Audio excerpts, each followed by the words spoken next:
Destination wedding का नाम सुनते ही हम सब चौंक जाते हैं कि बहुत ज्यादा खर्चे वाली बात है। बट ये भी सच है कि एक आप अच्छा डिसेंट डेकोर कम बजट में प्लान कर सकते हैं। लेकिन कैसे?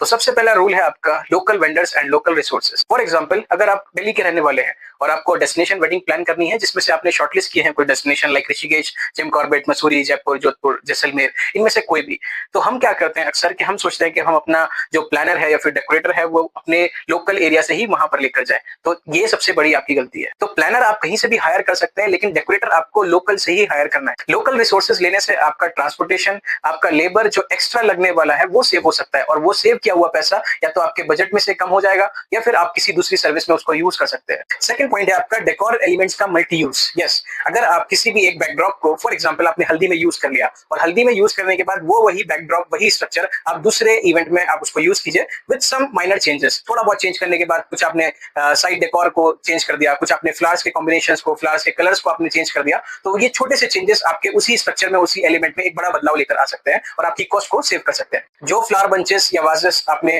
किसी भी बैकड्रॉप के साइड डेकोर में यूज किए थे या अपने सेल्फी बूथ के साइड डेकोर में यूज किए थे, वो नेक्स्ट इवेंट में आप एंट्रेंस पर यूज कर सकते हो। एंट्रेंस में यूज किए हुए प्रॉप्स आप जो है वो बैकड्रॉप के पास या फिर फोटो बूथ में यूज कर सकते हो। कुछ हैंगिंग्स आपने यूज की थी, वो एक जगह से हटाकर दूसरी जगह पर उनका रीयूज कर सकते हो। तो ऐसे काफी सारी चीजें ऐसी हैं जहां पर आप माइनर से चेंजेस करने के बाद एक बड़ा बदलाव लेकर आ सकते हो।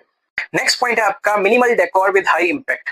किसी भी डेस्टिनेशन की आप बात करो, चाहे वो राजस्थान में जोधपुर जैसलमेर हो, चाहे वो उत्तराखंड में देहरादून, ऋषिकेश, मसूरी हो, हर एक प्रॉपर्टी, हर एक रिजॉर्ट अपने आप में ही बहुत खूबसूरत होता है। वहां पर स्कोप ऑफ डेकोर की अगर हम बात करें तो बहुत कम होता है अगर आप ना पैसा इन्वेस्ट करना चाहो तो कम कॉस्ट में हम जो है सिर्फ फोकस करना है की पॉइंट्स पर, लाइक एंट्री, लाइक आपका सिटिंग एरिया एंड आपका स्टेज, मेन बैकड्रॉप्स। सिर्फ इन मेजर की एरियाज पर फोकस करने के बाद आप उस प्रॉपर्टी को सुंदर बना सकते हो। डेस्टिनेशन वेडिंग का प्लान ड्रॉप करने का जो सबसे बड़ा एक रीजन बनता है वो ये रहता है कि हमको बाकी सारी चीजें तो हमारे बजट में मिल जाती हैं, बट डेकोर जब हाई एंड पर जाता है तो हम वहां से अपनी डायरेक्शन चेंज कर देते हैं। उसका रीजन क्या रहता है कि हम एक्सपेक्ट करते हैं कि जैसे कि लोकल वेडिंग्स में हम बड़े बड़े गजीबोस, बड़ा एक कवरिंग एरिया, हाई सेटअप्स देखते हैं, वो सब हम इमेजिन करते हैं कि हमारी वेडिंग में भी हो, हम विश करते हैं, बट ऐसा पॉसिबल नहीं है कम बजट में अगर आप डेकोर करना चाहते हो तो। डेकोर के बजट हाई जाने का एक रीजन ये भी रहता है कि आप जो लोकल वेडिंग्स में देखते हो बड़े बड़े गजीबोस, स्ट्रक्चर्स, वो सब चाहते हो कि हमारी भी वेडिंग में हो जाए। बट अगर मैं आपको अपना सजेशन दूं तो ऐसी प्रॉपर्टीज में जाकर जहां पर आपका नेचर ही नेचर है, चारों तरफ सराउंडिंग्स आपकी माउंटेन्स की है, बैकड्रॉप में रिवर है, तो वहां पर बड़े बड़े स्ट्रक्चर्स की, ट्रसेस, गजीबोस की कोई जरूरत नहीं है और इन्हीं अननेसेसरी एलिमेंट्स में लगता है आपका सबसे ज्यादा पैसा।